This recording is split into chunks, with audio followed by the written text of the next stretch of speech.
Fala galera, tudo bem? Vamos para mais um dos jogos das oitavas da Champions. O outro jogo dessa terça-feira já tem vídeo aqui no canal, foi a vitória do PSG, a goleada sobre o Barcelona. Vamos falar agora sobre a vitória do Liverpool, jogando fora de casa é entre aspas, né? Porque foi fora de casa para todo mundo, mas o mando era do RB Leipzig. O jogo foi realizado em Budapeste, tem a ver com a questão das restrições dos países em relação à pandemia. Então tem as restrições de entrada e saída, alguns jogos, como eu já falei em outros vídeos aqui, vocês também já sabem, alguns jogos foram deslocados. Mas então, nesse caso, o jogo realizado na Hungria, mas o que importa é que era o mando da equipe da Alemanha e quem levou melhor foi a equipe inglesa. Então, o Liverpool sai com 2-0 de um jogo que prometia muito, porque desde o sorteio, né, esse embate entre Klopp e Nagelsmann, significava assim a garantia de alguns elementos táticos muito interessantes, principalmente a questão da pressão, dos ajustes de posicionamento, das referências no comportamento sem a bola, e o jogo entregou exatamente isso. Foi um jogo que é uma batalha gigantesca por cada centímetro, por cada segundo de bola no pé, a questão de como pressionar os adversários, como incomodar desde a saída de bola, os riscos que você aceita correr para você pressionar cada vez mais lá em cima e os erros. Como esses erros são aproveitados ou não, para um lado e para o outro. E quando a gente fala dessa vitória do Liverpool, o 2-0, pelo menos do meu ponto de vista, vocês podem ficar à vontade aqui nos comentários para discordar, para concordar, para opinar sobre outros aspectos também. Aliás, se inscreva aqui no canal, ative o sininho da notificação, deixa a curtida no vídeo. Mas na minha visão, o 2-0 não mostra muito o que foi a partida. Foi um jogo muito mais equilibrado do que isso. Foi um jogo, inclusive, em que o Leipzig teve mais chances claras.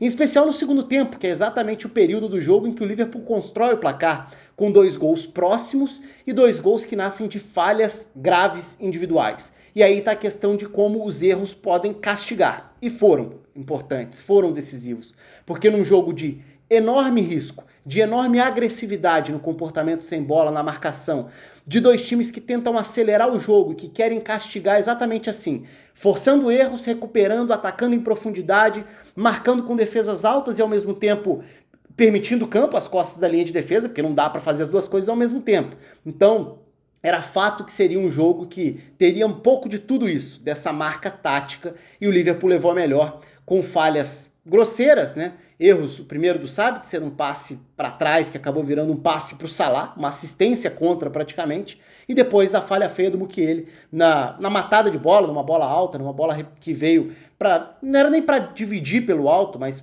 na hora de proteger, ele acabou se atrapalhando, ficou pelo caminho. Então, 2 gols que nascem de falhas específicas de jogadores do Leipzig. O Liverpool não tem nada com isso, aproveitou as chances. Agora, o Leipzig criou chances, os dois times tiveram argumentos e ideias táticas legais, eu vou passar por algumas delas aqui, então o campinho vai ser legal para a gente falar sobre essas estruturas desde a base, depois do funcionamento no momento com e sem bola de cada uma dessas equipes. Olhando para a base, para o sistema que iniciava o jogo, né? No lado do Liverpool, sem surpresas, partindo desse 4-3-3 que está todo mundo muito acostumado. No lado do Leipzig, é um time mais flexível do ponto de vista de ponto de partida tático para as partidas. Então, linha com 3 zagueiros, o que não é exatamente uma novidade, né? O Klosterman à esquerda, o Mukiele à direita e o Upamecano como o zagueiro central desse trio, com Kevin Campbell à frente, como esse primeiro volante. À frente do Kevin Campbell, 2 meio-campistas, Haidara e Sabitzer. Nas alas, Tyler Adams pela direita e do lado esquerdo, Angelinho, um dos jogadores mais importantes do Leipzig ao longo da temporada. E um ataque sem atacantes, de fato. Um ataque mais móvel, com Nkunku e com Dani Olmo. 2 meias de características diferentes, 2 jogadores que têm essa chegada, que podem jogar como atacantes e jogaram dessa forma. Então, o desenho não foi bem uma novidade, mas sempre existe essa expectativa para ver qual vai ser exatamente o desenho escolhido pelo Nagelsmann, já que sempre tem um lado de incógnita nisso aí. Vamos começar então falando sobre o momento de saída de bola do time do Leipzig, porque aí eu acho que é até mais simples, depois a gente entra em outras questões que tem mais a ver com a saída de bola do Liverpool. Mas como eu falei, como era um jogo dos dois times sufocando, era um jogo de posses mais curtas, de tentativas de lançamentos, ou seja, se você tiver espaço para olhar o jogo de frente, significa que você ainda não foi pressionado. Se você ainda não foi pressionado enfrentando um time que fatalmente vai marcar adiantado, pode ser a sua chance de acionar alguém nas costas da defesa. Isso valia para os dois lados. No caso do Leipzig, a ideia é muito acelerar para o lado oposto, inverter rapidamente a jogada, em especial para explorar o Angelinho atacando todo esse corredor esquerdo, chegando como um ponta pelo lado esquerdo, valia o mesmo para o Tyler Adams do outro lado. Importante o papel do Dani Olmo. Dani Olmo fez uma boa partida como esse atacante, que na verdade era um meia, que dava opção de passe ali no setor dos meio-campistas, que circulava pelo campo, criou oportunidades. Por exemplo, a chance clara que tem a defesa do Alisson logo na volta do segundo tempo. A primeira chance clara da equipe do Leipzig nem foi essa, porque foi no primeiro tempo no cruzamento da esquerda. Mas estou me referindo a uma chance clara na volta para o segundo tempo, quando o Nkunku é lançado por um bom passe do Dani Olmo, depois de uma saída também pelo lado esquerdo. Então assim, o Leipzig tinha essa estrutura.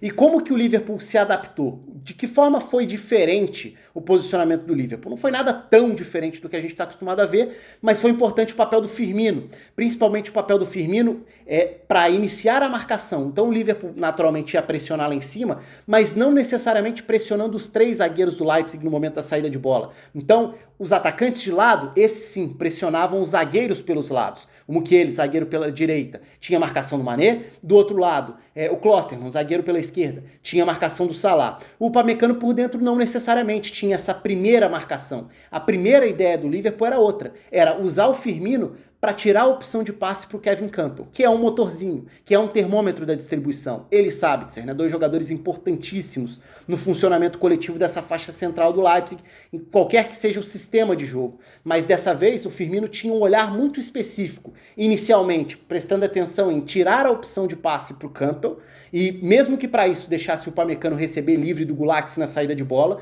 a partir desse primeiro posicionamento, aí sim, existiam alguns dos gatilhos para pressionar. O Mané percebe que já fechou a opção de passe para sair do lado dele, vai atacar o Upamecano. E o Upamecano é um zagueiro que tem qualidade na saída de bola, tem a capacidade e o conforto para sair jogando com passes. Eu falei especificamente sobre ele no vídeo dessa semana até, em que eu falo sobre virtudes e alguns aspectos que ele precisa melhorar ainda até para evitar erros, justamente nessa questão da saída de bola, do momento certo de arriscar determinados passes. O jogo ficou passando por ele para iniciar. Ele teria que tomar essas decisões. Qual vai ser o momento de arriscar um passe mais agudo ou não? Que é algo que sempre é importante levar em consideração na hora da avaliação do Upamecano. E ele comete alguns erros.